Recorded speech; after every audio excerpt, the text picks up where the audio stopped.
extensively about the best way to open this correspondence with you, but ultimately, I don't think there's a way around the inherent awkwardness of this address. The simple fact of the matter is, you have no idea who I am. On the other hand, your career is one that I've been paying attention to for quite some time now. I have been working in relative obscurity in the legal brothels of Nevada since the summer of 2022.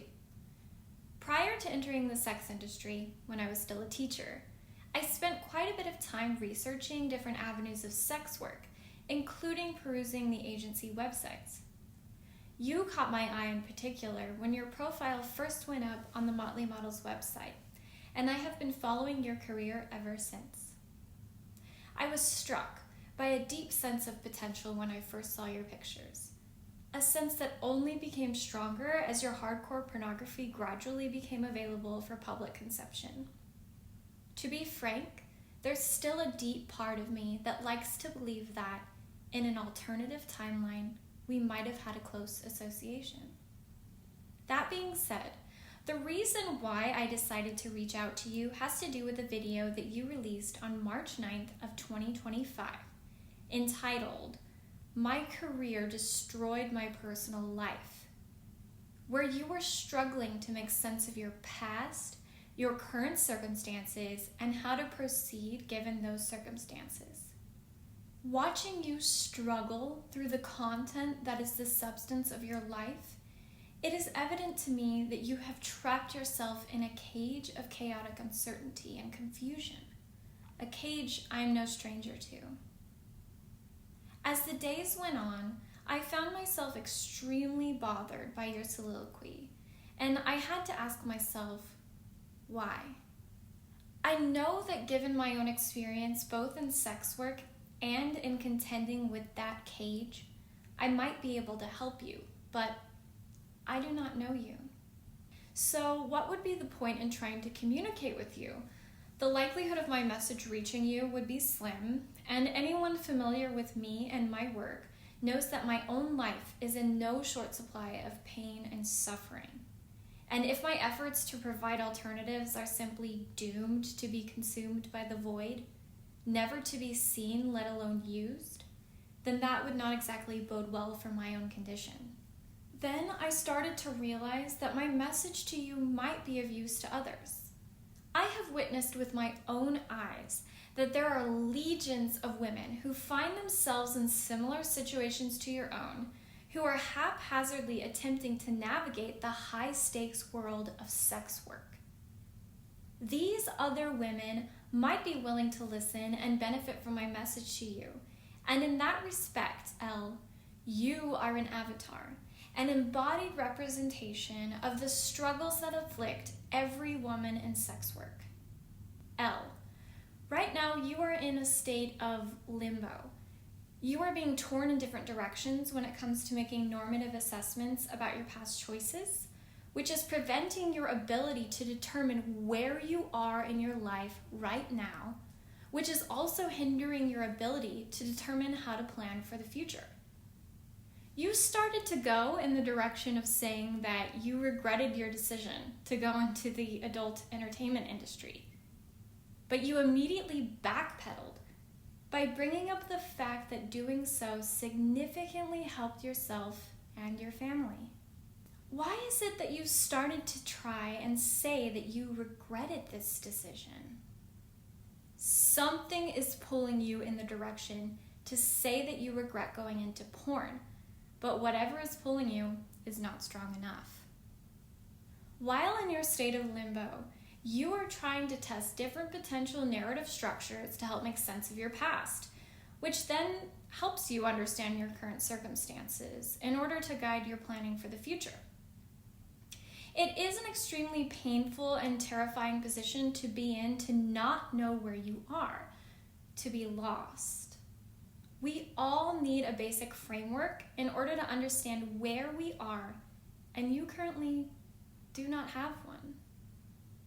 I have found myself in that position many times in my life, and I recognize it very clearly. In your video, you were looking for a narrative structure that I refer to as the redemption narrative.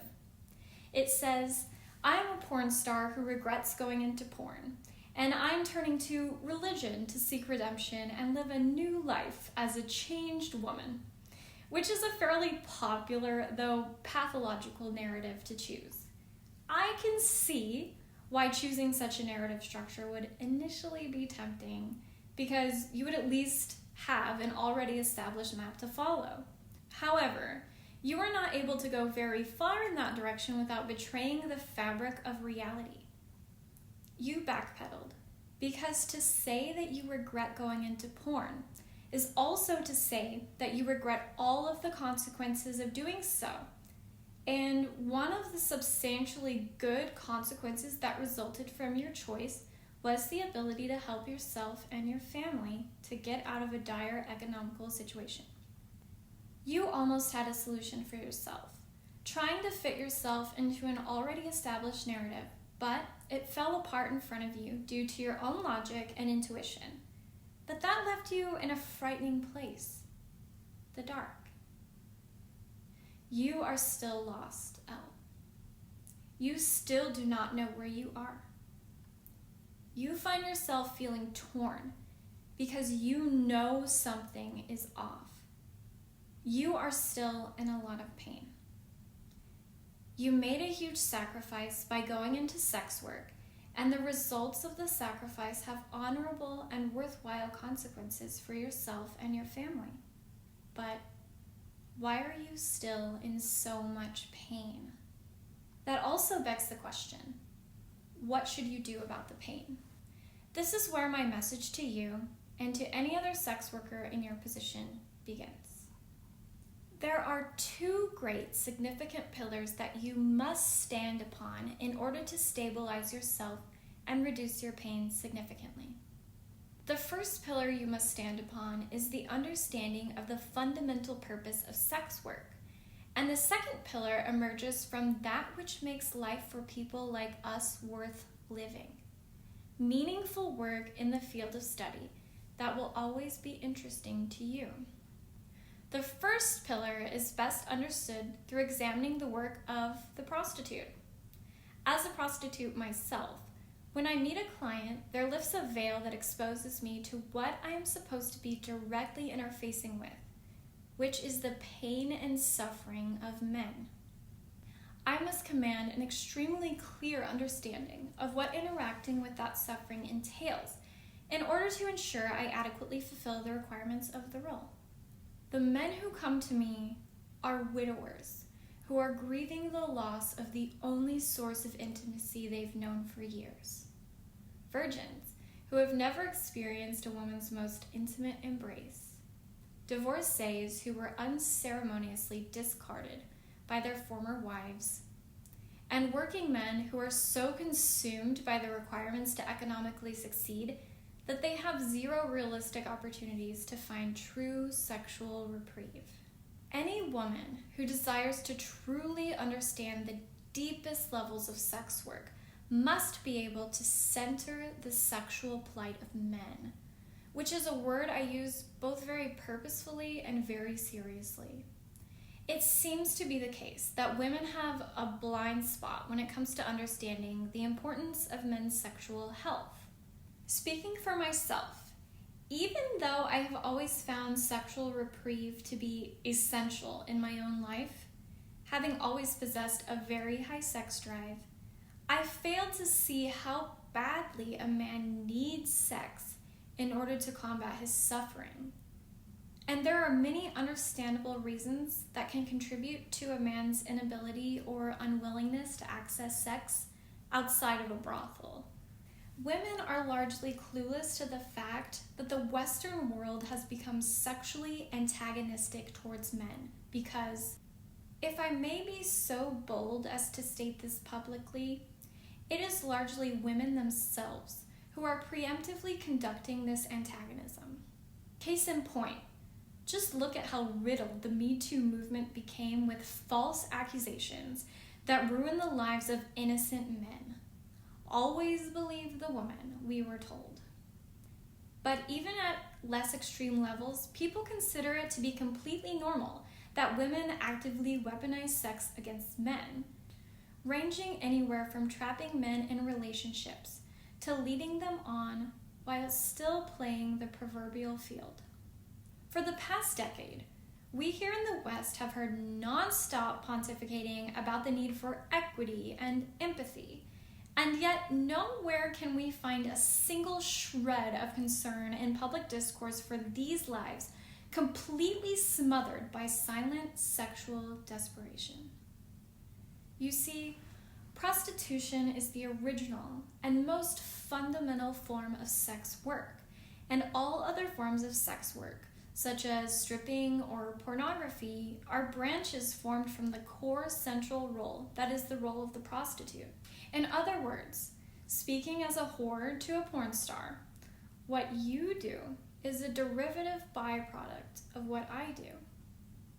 Because porn stars are not the ones who are in the front lines, face to face with these men, it is possible for you as a porn star to go through your entire career without ever needing to squarely confront the reality that the fundamental role of the sex worker is to alleviate the suffering of men. To be able to stand upon this pillar of stability, you must understand this fundamental role. You must understand that your role as a sex worker is to alleviate the suffering of men.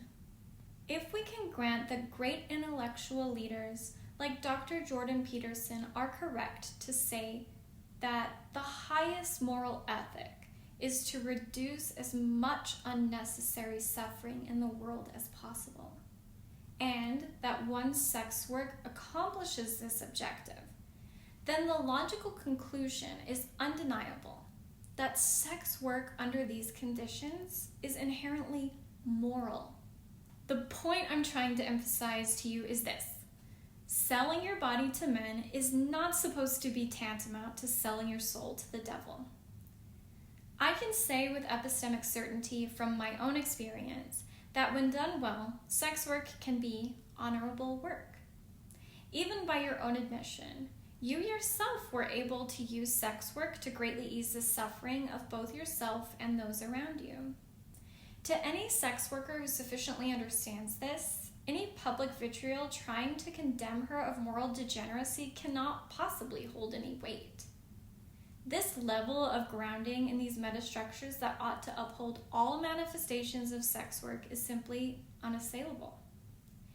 If you stand on the pillar that says, the role of the sex worker is to alleviate the suffering of men, which is an honorable role, the stability of such a conviction can bring you a level of psychological repose that is absolutely imperative for the well-being of any woman in this business.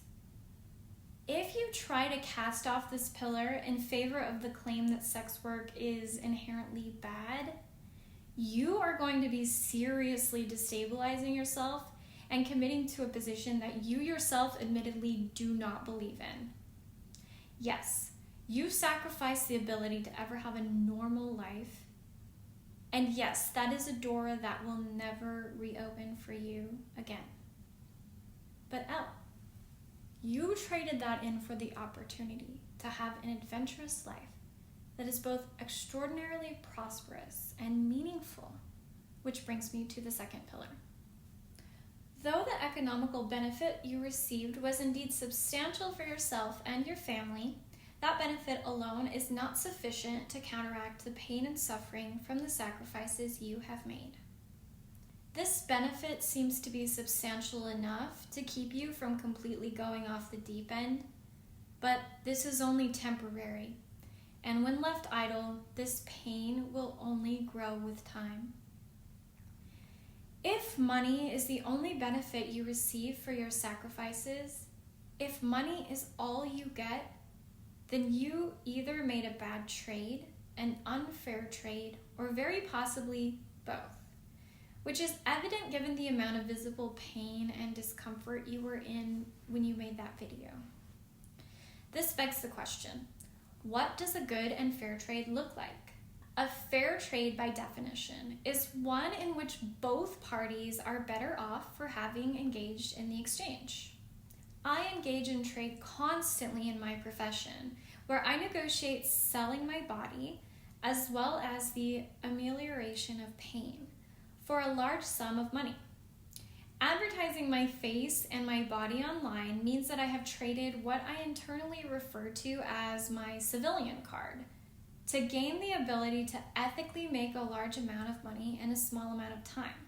Case in point, you mentioned in your video that you're experiencing difficulties dating and maintaining a social life.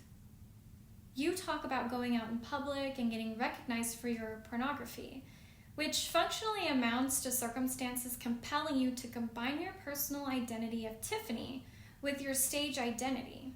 But Elle, at the risk of stating the obvious, these are options that are afforded to women who retain their civilian cards.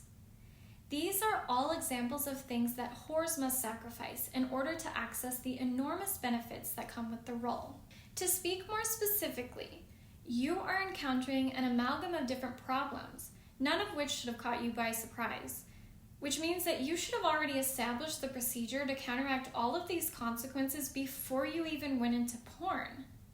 The first is simply notoriety, which is an unavoidable byproduct of one's work gaining traction, and that is by no means unique to the sex industry. However, that's also colliding with the inherent taboo of publicly advertising the fact that your sexual scruples are extremely loose. This latter point is a subject that could fill an entire seminar by itself, but I mention it briefly here because you specifically mentioned loneliness as a direct consequence of getting frozen out of the dating market, and frankly, it's not entirely clear to me that you fully understand why that's happening. Yes, influencers of all kinds have, at this point, been talking about female body count for years, but I have yet to see anyone explain why men care about female body count being high. What you need to understand is this: a man's body count is the standard that measures a woman's body count. It is highly unlikely that a man with a body count of 100 would have a problem with dating a woman with a body count of 10, but it is highly probable that a man with a body count of 1 would. Add to this the double-layered consideration that A, it is extremely difficult for most men to rack up a body count that's comparable to a mediocre slut, and B, you, Elle, are in a profession that will give you a body count that will far exceed even the most zealous of harlots, and your difficulties in finding dating success should start to become more understandable. As you have already discovered, trading in your civilian card is indeed a serious trade and must be counteracted with something incredibly worthwhile in order for this to be a good trade. And what might that be? The ability to freely pursue work that is deeply meaningful to you, work that you will always be interested in, being able to put work in the world that justifies your existence. That is the second pillar. That, Elle, is your shot at making the suffering in your life worth bearing. Citing myself as an example, I am able to invest my surplus time into the projects that are important to me, thereby bringing me closer to a world in which my own meaningful work is sufficiently profitable to support my life. This, fundamentally speaking, is precisely what keeps me internally stable and preserves my ability to do my physically and psychologically demanding prostitution job. These two pillars are what you can stand upon in the face of uncertainty, criticism, and suffering. The status quo in terms of your own present state indicates that the trade you have made is not currently worth it. However, you can use these pillars as your foundation of stability, and if you understand how to maintain and then build up that foundation, you can work to potentially turn the trade you have made into one that is undeniably worthwhile, where you can firmly stand upon your choices with unwavering assuredness and well-earned pride. These two pillars can be incredibly useful when it comes to combating the suffering that comes with the sacrifices made when going into sex work. But in order to use them in a viable manner, one must be able to sustain one's sex work business, maintain one's ability to pursue one's perpetual interest, and have a solid exit strategy. As you know, simply electing to go into the field of sex work does not mean automatic continued financial success. One must build the infrastructure necessary to bring stability and sustainability to one's business.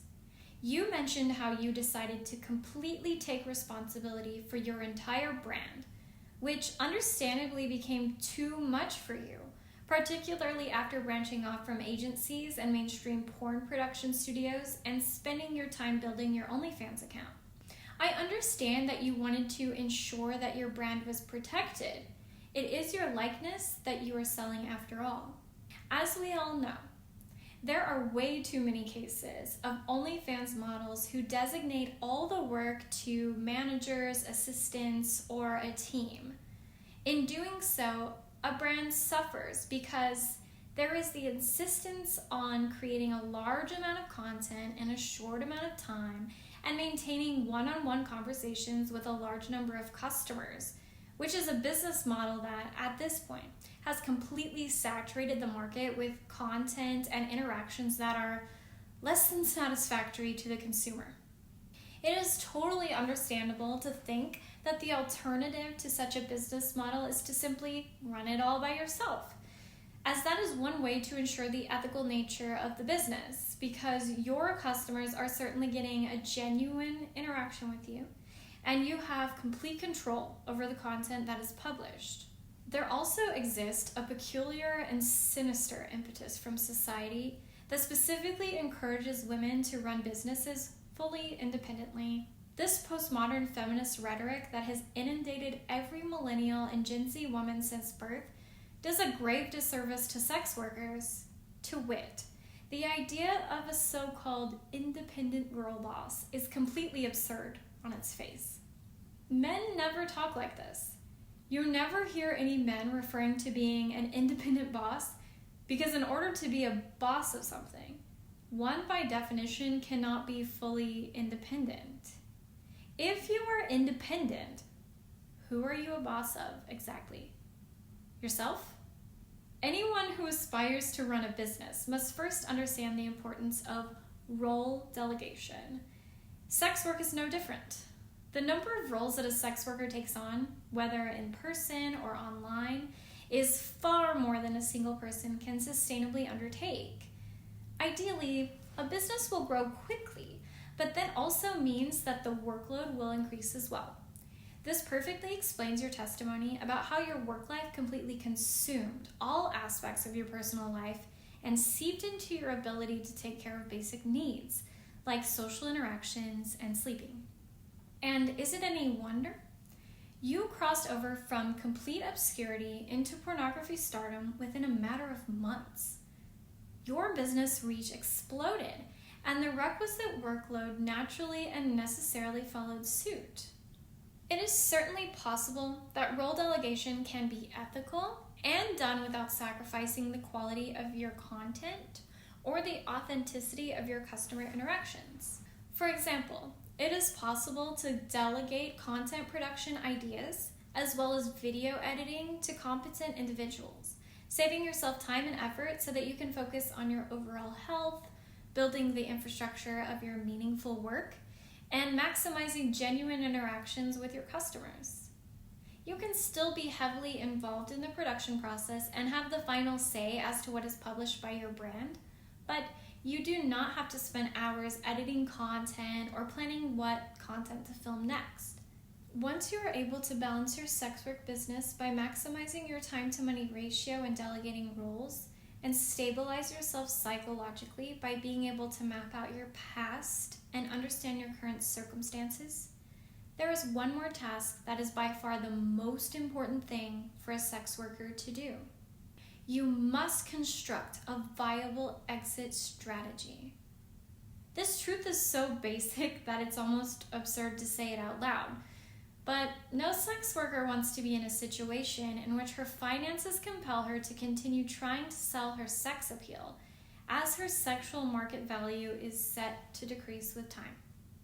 Not only does it become more difficult to make money due to the harsh reality of the sexual marketplace's favor toward younger women, but the longer a female is in the sex industry, the more of a toll it can take on her well-being.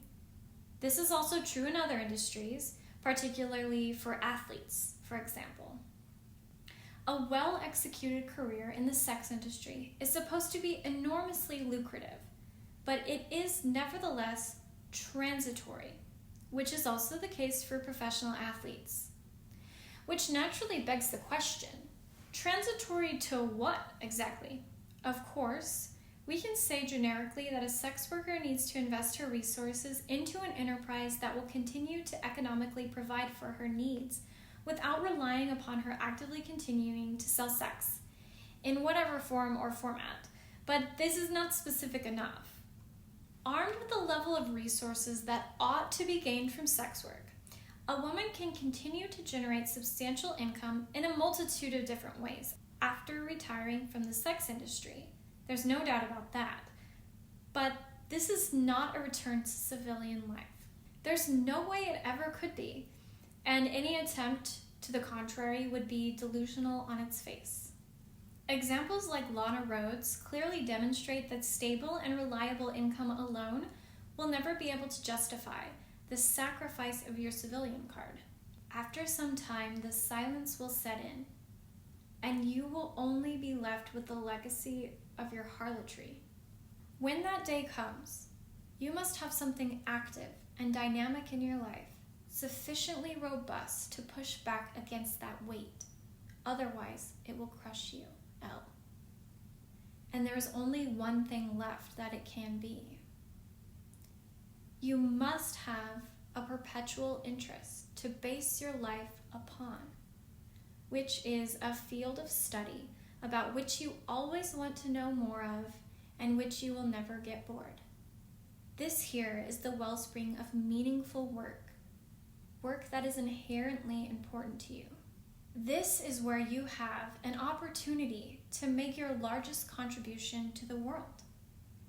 It will be your dedication to this work that will ultimately combat your suffering and anchor you to a level of depth and meaning that most civilians in their lives of quiet desperation never get to experience.